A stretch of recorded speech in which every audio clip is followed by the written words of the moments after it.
So welcome everybody to this joint CPC S3RI seminar. I'm very pleased to be able to welcome Professor Cath Mercer to the University of Southampton, albeit virtually. So Cath is a Professor of Sexual Health Sciences at UCL. Her area of expertise is in the application of statistics and epidemiological methods to improve sexual and reproductive health. Now, Cath is in fact an alumni of the University of Southampton, so I shouldn't really be welcoming, I should be welcoming back. And indeed, we're very proud to have Cath as one of our BSc Population Sciences alumni, because Cath graduated from the undergraduate degree, did a master's in social statistics, did a PhD in social statistics, and if I remember rightly, went straight to UCL to do a postdoc working on the second round of Natsal. She's going to explain to us what Natsal is. You know, subsequently, her career has gone from strength to strength. She's published an enormous array of journal articles. If you have a look at her ORCID account, it's quite humbling.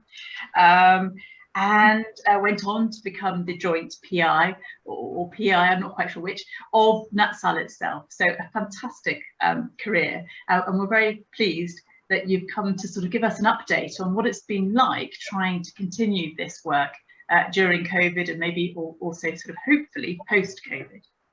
So thank you very much, Cath. I'll turn my camera off and leave the floor to you. Thanks very much, Anne. Thank you for the welcome. It's lovely to be back, even if not in person. I'm going to share my screen so I can share some slides.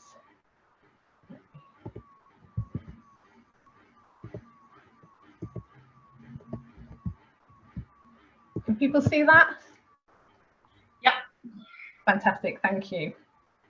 So yeah, so thank you for inviting me to give this seminar today. It is a real privilege to be back in what I know as the Department of Social Stats, but I know that's long changed. So Anne asked me to speak about the methodological work we've been doing in order to field the next round of the National Surveys of Sexual Attitudes and Lifestyles, or Natsal for short, at a time of huge uncertainty because of COVID, but also the challenges and opportunities that the pandemic has provided us with. Now, when I say we, I mean the Natsal team. So colleagues at University College London, where I'm based, the University of Glasgow, the London School of Hygiene and Tropical Medicine, and Natsal Social Research, all of whom I'm indebted to for their hard work, commitment, and enthusiasm for all things Natsal. So today I'll begin with an overview of what is Natsal and why we need it, where we were with preparing for a fourth round of Natsal before COVID, and then what the pandemic meant for our plans for Natsal 4, and the decision to undertake Natsal COVID, a survey focusing on the impact of the pandemic on sexual behaviour and sexual health in Britain, concluding by reflecting on the possible implications for the future of Natsal, which I hope will leave about 15 minutes or so for questions. So to start, what is Natsal and why do we need it? The Natsal surveys are probability sample surveys designed to be broadly representative of the British general population. They're large, both in terms of their sample size and the remit of the interviewer administered survey, which takes around an hour to complete. As a probability sample survey, Natsal is therefore costly to undertake, and for this reason, to date, has only been undertaken decennially. Now, there's a lot of information on the study website about all rounds of Natsal, including their methods, key findings, publications, information on accessing the data, and so on. And you can also get the latest news about Natsal by following us on Twitter. And if all else fails, then please just drop us an email. So the first Natsal survey was initiated back in the mid-80s in response to the emergence of HIV, as then there really weren't any reliable data to inform the likely spread of HIV or public health campaigns. And so plans were put in place for Britain's first survey of sex and sexual health that would be representative of the British general population. And although many people were sceptical whether such a survey could be done, a pilot survey undertaken in 1987 had encouraging results, as an interview was achieved in 61% of households where contact was made. But despite this evidence of acceptability, at the 11th hour, the then Prime Minister, Margaret Thatcher, pulled the plug on the government's promise of funding a full survey because she considered the survey inappropriate, as it would be an invasion of the British public's privacy. But thankfully, the Wellcome Trust stepped in and the first Natsal could and did go ahead, with almost 19,000 people completing the first Natsal, corresponding to a response rate of around about 67%, and the first population-based estimates of HIV risk behaviour published in Nature. And as a little aside, the scientific significance of this, the first Natsal, is reflected in that you can see fieldwork documentation from the first survey on display in Wellcome's History of Medicine Gallery at the Science Museum in London, if you're ever in London. Now, in the mid-90s, the utility of the Natsal-1 data beyond understanding HIV risk became apparent, but also how they were quickly becoming out of date. And so a second Natsal survey was planned to start in 1999 with a broader remit of understanding risk of sexually transmitted infections, STIs, including but not limited to HIV. And again, in the mid-noughties, there was a call for a third Natsal, but this time with an even broader remit, as you can see, in line with the World Health Organization's definition of sexual health. Now, as well as Natsal's broadening remit in terms of the topics each survey has addressed, there's also been a shift over time in how Natsal collects its data. From using a pen and paper interview, PAPI, through to using computer-assisted interviewing. Although to note, each round has begun and ended with an interviewer-administered questionnaire with a self-completion module in the middle for the most sensitive questions that Natsal asks. Furthermore, the wording of many of Natsal's questions has remained the same to maximise the validity of examining change over time, which is one of Natsal's key roles.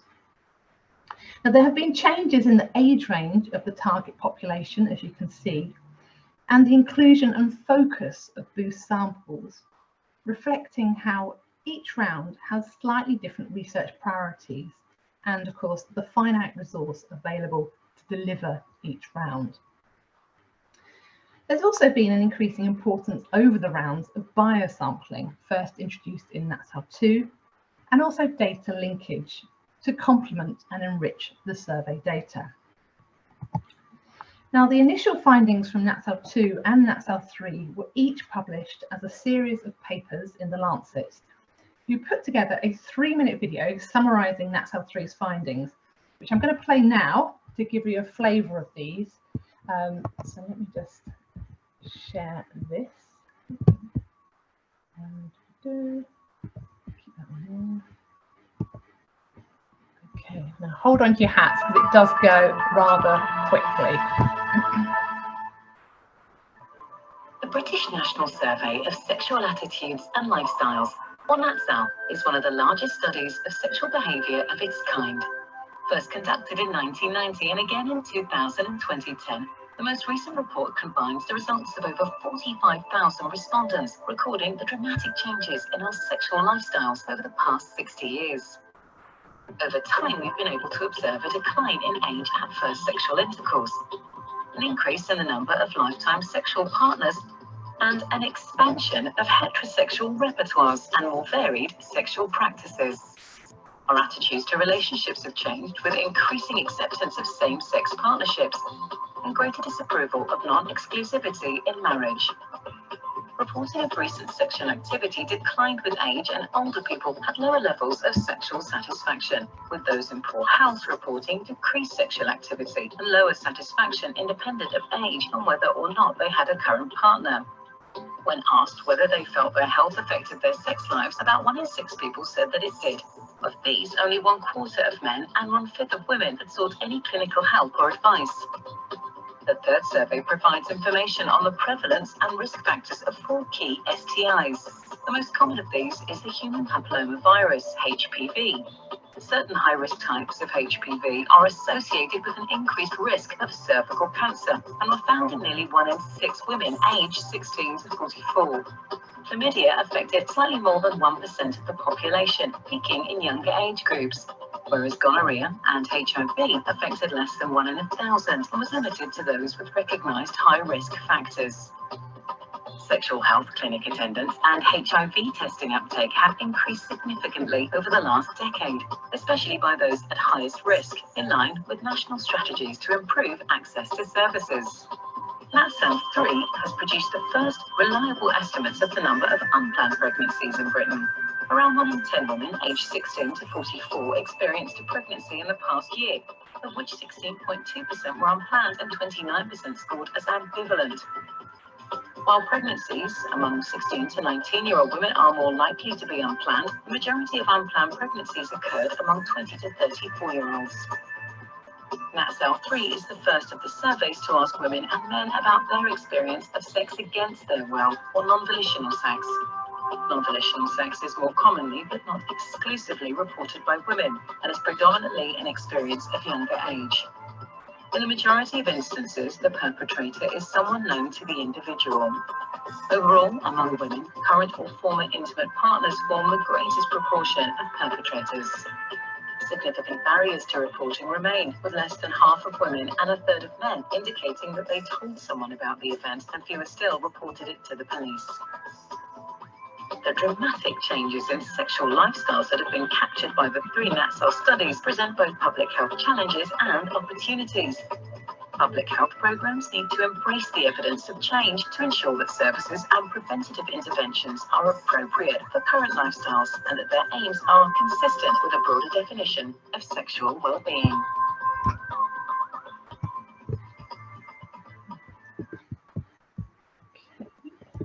Go back to this. Okay, so as the video concluded, Natsal is absolutely key for informing and evaluating a number of sexual and reproductive health policies and strategies in Britain, and has been over the past 30 years. So thinking about the new Natsal, Natsal 4, so I'll just move on to this. So there continues to be an increasing acknowledgement as to why sex matters and how societal shifts can influence sex and sexual and reproductive health. So, for example, since the last Natsal survey in 2010, there's been increasing recognition of diversity in Britain, including in terms of gender and sexual identity, but also in terms of the increasing role that digital technology plays in our lives, but also how difficult sexual behaviour is to research, which was one of the reasons Natsal COVID came about, but more about that shortly. So sex is a highly sensitive and sometimes stigmatised area of human lives, and this makes understanding its drivers and consequences difficult to do and to research. So, for example, it's difficult to address these well by just asking a few questions as part of a general health survey, or just asking people attending sexual health services who we know have different profiles than those who don't attend services. So we really need methods that maximise response and minimise bias. And so relatedly, you just can't ask questions that are subjective or vague, such as have you cheated? So at the bottom of this slide here, you can see what we're proposing for a 4th round of Natsal. So a sample of around about 10,000 people aged 16 to 59, so a narrower age range than in Natsal 3, reflecting how one of the objectives of the last survey was to consider sex and sexual health across the life course, whereas with Natsal 4, we'd like to prioritise getting more robust estimates for ethnic minority groups. And so we're proposing to include boost samples of the ethnic groups most affected by adverse sexual and reproductive health outcomes. And similarly, we'll again boost the number of young people as a demographic most at risk of adverse sexual health outcomes. Natsal 4 will again invite all participants to provide a biological sample for testing for STIs. Now, previously in Natsal 2 and Natsal 3, this was a urine sample, but this time, while men will be asked for a urine sample, women will be asked for a vaginal swab sample, as this is considered a better quality sample. And development work we've been doing has shown that such a request is largely acceptable to women. Natsal 4 will again be asking all participants to consent to data linkage to routinely collected individual level health and education data in order to expand and enhance the data collected in the survey, so by the CAPI-CASI. And finally, as I've said at the start, we still propose to use an interviewer-administered CAPI-CASI for consistency with previous rounds in order to examine changes over time in terms of age, period, and birth cohort effects, which is why we proposed a probability sample survey with interviewer-administered CAPI-CASI for Natsal 4 when we first sought funding for the new Natsal. But the funders at that time considered this to be an antiquated approach and advised us that we should instead just go online for Natsal 4. And so, in order to defend our proposed study design, Swazi Clifton in the Natsal team undertook a scoping review of the possible design options for Natsal 4 and whether they met Natsal's data collection requirements, and the findings of which we've published, and here are the links. So what we did was we compared the proposed study design, so that's on the top row of this table, with 6 alternative methods. For example, the next row down, we've got following up participants from an existing probability sample survey, or adding a sexual health module to an existing survey. And we considered and compared the different study designs according to the 8 criteria along the top of the table here. So for example, whether the design would minimize bias, whether it would have sufficient statistical power, and so on. And you can see that the proposed study design continued to come out as the most appropriate, which I'm pleased to say that the funders were supportive of following a second funding application, which included this scoping review. Now, the 5-year Natsal 4 grant started back in May 2019 with a year's development phase, during which time we reviewed, revised and updated the questionnaire, developed protocols for biosampling and data linkage, such that we were all set to pilot Natsal 4 in May 2020. But then came COVID. So the start of the first national lockdown in the UK back in March 2020 meant that undertaking 200 face-to-face in-home interviews for the pilot wasn't going to be feasible. So we had to make some difficult decisions as to how long to postpone the study for, but also how to plan restarting Natsal 4 given such uncertainty. So how could we COVID-proof the fieldwork and ensure that the study design met the criteria identified in our scoping review? So as more and more people became familiar and comfortable with using video conferencing platforms like Zoom, we decided to do some work exploring if using remote data collection methods might be an option for Natsal 4. And this work was led by Anne Connolly at NatSen. So we considered our original pre-pandemic study design and 3 alternative models. So model 1 considered remote self-completion data collection. So writing to selected addresses and inviting participants to complete a web questionnaire and then sending a paper questionnaire to those who didn't respond online, so push to web. Model 2 considered remote interviewer-led data collection, so writing to selected addresses and inviting participants to take part in an interview by phone or video call, but using an online questionnaire for the self-completion part. And Model 3 considered in-person recruitment and data collection, but with remote data collection options available. So this model is most similar to our original design, but has the additional flexibility for scenarios where in-home data collection is unwanted or not permitted due to lockdown restrictions. So we assessed each model against Natsal's key design features and gave them a star rating, as you can see here.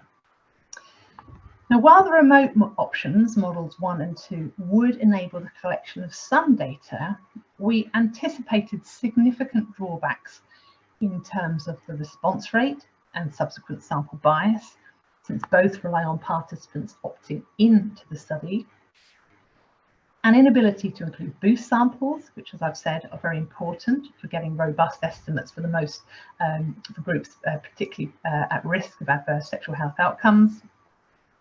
The need to dramatically reduce the questionnaire length if it was going to be online, lower rates of biological sample provision, lower consent rates for future research, including consenting to data linkage, which we wanted to make a feature of Natsal 4. And finally, the risk of measurement differences through mode changes leading to time series discrepancies, which, as I've said, is a key role for Natsal. So based on this review, we therefore opted to pilot the third model, interviewer administration, with the option of remote data collection. So here you can see how we operationalized this model, so offering 3 modes. So the white boxes at the top here represent the initial contact and recruitment process, which is the same regardless of mode. Then we've got the in-person version on the left in orange and the remote modes on the right. And you can see that the remote modes replicate each aspect and in the same order as the face-to-face version. So there are no short versions of the questionnaire, and we haven't removed any component of the study. The study completion, the self-completion, the biological sampling, the data linkage requests are all still included. The main differences for the remote modes are that the self-completion questionnaire is completed online rather than on the interviewer's laptop, and the biological sample kits are sent after the interview and returned to the lab directly by participants. Now, we had to decide whether to randomly allocate participants to one of 3 modes, so would they get in-person, video or phone, or to test the likely uptake of each mode. And we decided that in our first pilot, it was more important to assess the likely uptake of each mode.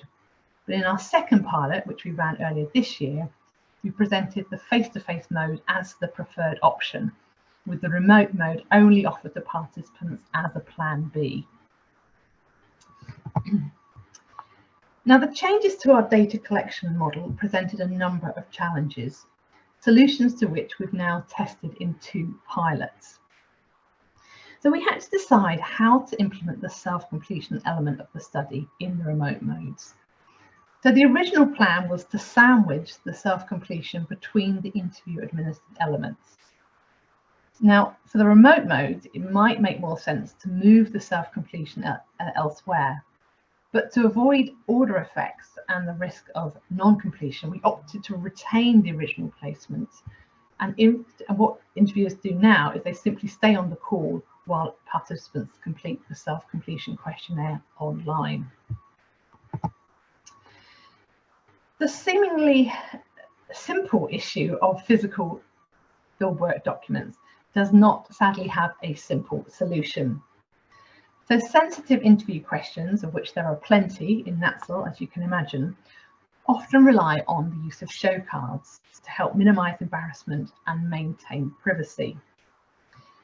Interviewers also provide leaflets and consent forms to participants during the interview, some of which have multiple versions depending on the participant's age or gender. In remote modes, it becomes more complicated. We considered simply using online versions of these documents for remote interviews or asking interviewers to share their screen on video calls. But for the pilot, we decided to provide hard copies of the documents on the doorstep, as well as making an online version available. Although we were concerned that this document pack could lead to cancelled appointments if participants, for example, started flicking through before their interview. But this hasn't been too great an issue in the pilots we've run. Another challenge we had to tackle was how to record consent, particularly for biological samples where historically a wet signature would have been expected. So we piloted an e-consent process where the participants provide their consent electronically in the self-completion module for all modes, which eliminates the need to reconcile paper consent forms and the risk of missing forms. And this has been a process that's worked really quite well in the pilots. One of the biggest adaptations has been the changes to our biological sampling protocol.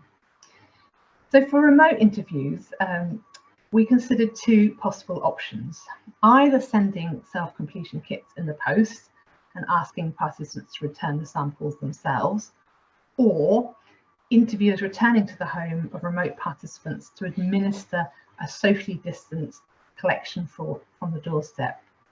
And what we piloted the first option, and that seems to have gone very well. And if you'd like to hear more about the biological element of Natsal and the adaptations we've made, then please sign up for this seminar that's happening on Monday, organised by the RSS, in which Nigel Field and Anne Connolly from the Natsal team will be speaking about Natsal's experience of collecting biological data. Finally, a major consideration has been around the potential risk of harm to remote participants. The Natsal interview addresses some extremely sensitive topics, including questions on sexual violence, fertility, experience of STIs, and mental health. Now, interviewers play an important role in assessing privacy during the interview, which is obviously harder to do remotely. They also ensure that the correct signposting and safeguarding procedures are followed, which may be more challenging remotely as well. So we've implemented additional safeguarding measures for the remote interviews, such as an exit button in the online self-completion questionnaire, which navigates straight to the BBC News webpage. We've also got additional signposting within the online questionnaire and an emergency exit route out of the most sensitive modules if participants say prefer not to answer any of these questions. Now, whilst we were concerned that this could lead to additional risk of harm to participants, the feedback we've had from pilot interviewers as well as pilot participants suggests that these various safeguarding measures are helpful and appropriate and will be used therefore in the main stage of data collection for Natsal 4. Now, whilst we were thinking through these challenges and seeking advice from the survey methods community as to how to restart Natsal during a pandemic, so to try and learn from other surveys, even though most had also been parked because of the pandemic, there was increasing pressure on the Natsal team from stakeholders as to what we, the Natsal team, could do now to help quickly understand the impact of COVID and restrictions on sexual behaviour and sexual and reproductive health in Britain, which, despite being a fundamental area of human life, as I've said, was largely being overlooked by other studies examining COVID's impacts on health and well-being. And so the Natsal COVID study was born. Led by Nigel Field and Kirsty Mitchell in the Natsal team, it was first fielded for 3 weeks in summer 2020 to capture the impacts of the initial 3-4 months of lockdown from when that began at the end of March. And again for 3 weeks in spring 2021 to capture impacts from a year of lockdown restrictions. Given that time was of the essence, the methodology of the decennial Natsal clearly wasn't going to be appropriate. And so instead, we opted for a web panel design, using quota sampling from Ipsos Mori's online panel, with sample quotas based on age, gender, region, and social grade, to achieve a core sample of 6,000 people aged 18 to 59, with an additional boost sample of 500 people aged 18 to 29. Quality controls were in place to assess errors and remove participants with suspicious completion behaviours, and the data were weighted to the census on key demographics in order to achieve a quasi-representative sample. Finally, it's worth pointing out that to enrich the Natsal COVID survey data, we also did some quali follow-up with participants meeting criteria of interest, such as those who reported in the survey that they'd used or tried to use a sexual health service during lockdown. Whilst the Natsal COVID questionnaire was considerably shorter than the decennial Natsals survey, as you can see, the Natsal COVID survey was still able to address a number of topics in an average completion time of around 10 minutes. Now, further details of the methods and findings from Natsal COVID can be found on the Natsal website.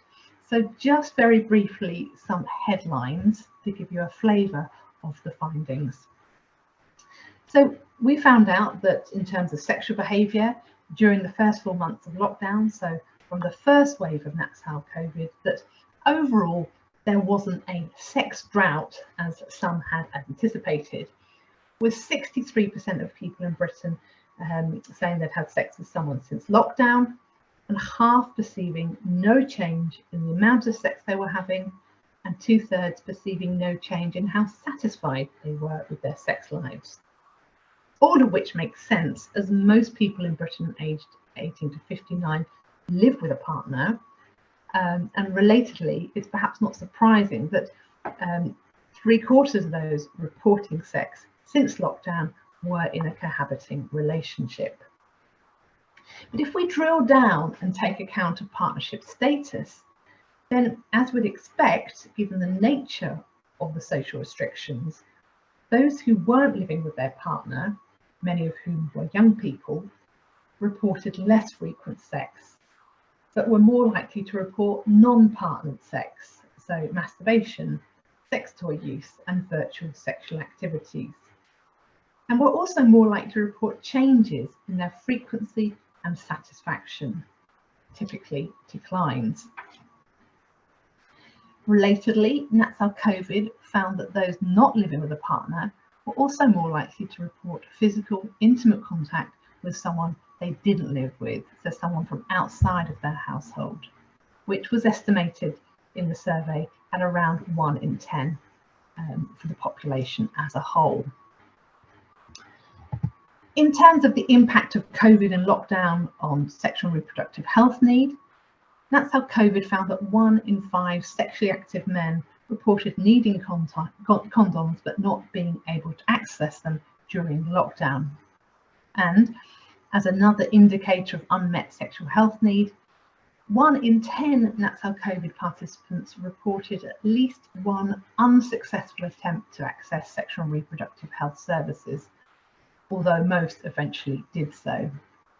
And this tallies to a certain extent with STI surveillance data, in that those with the greatest need for services were most likely to be seen by services.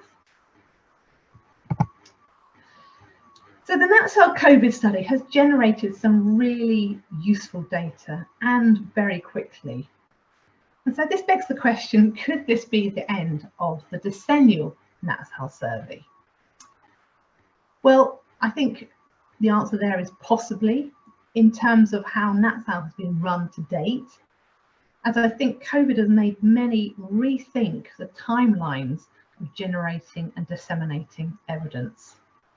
Although I would argue that this desire for speed should not be at the expense of quality. So, for example, Natsal COVID used quota sampling of a web panel sample, and although the resulting data were also weighted, they aren't from a probability sample. And we know that, firstly, online surveys exclude those without internet access, and secondly, that there are a number of biases associated with online panel surveys, as we previously demonstrated in work that Bob Ehrens led for Natsal 3. There's also the depth and breadth argument. Although Natsal COVID was able to address a number of topics in its brief survey, this is considerably limited relative to the decennial survey, for which we increasingly struggle each round to squeeze in all the questions that we and Natsal stakeholders wish to ask. Of course, there have been some silver linings as a result of running Natsal COVID, including testing out the new questions identified for Natsal 4. So Natsal COVID being a pre-pilot for Natsal 4, if you like, but also developing and testing out questions for Natsal COVID that we're now incorporating into Natsal 4, so that the new decennial Natsal continues to be fit for purpose in a post-COVID world. And finally, seeing if Natsal can benefit from the sampling approach used by some COVID-focused studies that have used NHS patient records to generate a named sample, rather than using address-based sampling such as via the postcode address file, PAF, as Natsal has used to date, along with other studies, which isn't all that efficient, as it requires interviewers to knock on doors of sampled addresses without knowing if there's anyone eligible to invite to participate, which is hugely inefficient, especially for boost samples where we're interested in sampling on a particular demographic, such as age. Now, the option of a named sample for Natsal is still very much work in progress. As attractive as this option is, there is a lot of paperwork to get through to secure the necessary permissions, let alone the actual sample.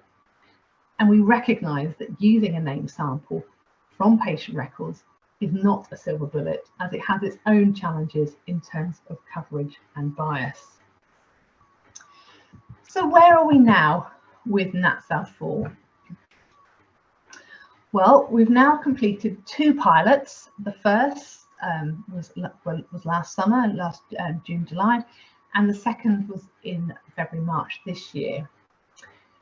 Each had a target sample size of 200, but each coincidentally achieved 131 interviews and a response rate of around 25%, which is disappointing, but perhaps not unexpected given the circumstances. First, that these were pilots, they took place on the back of COVID and were about sex, so perhaps not as high profile a subject matter for the public in these times. Although it seems that all surveys have been struggling with response and also having adequate interviewers to undertake fieldwork. The other take-homes are, in the first pilot, the vast majority, 60%, chose a face-to-face interview, while interviews done remotely were mainly by phone, with just 9% of all participants opting for the video interview.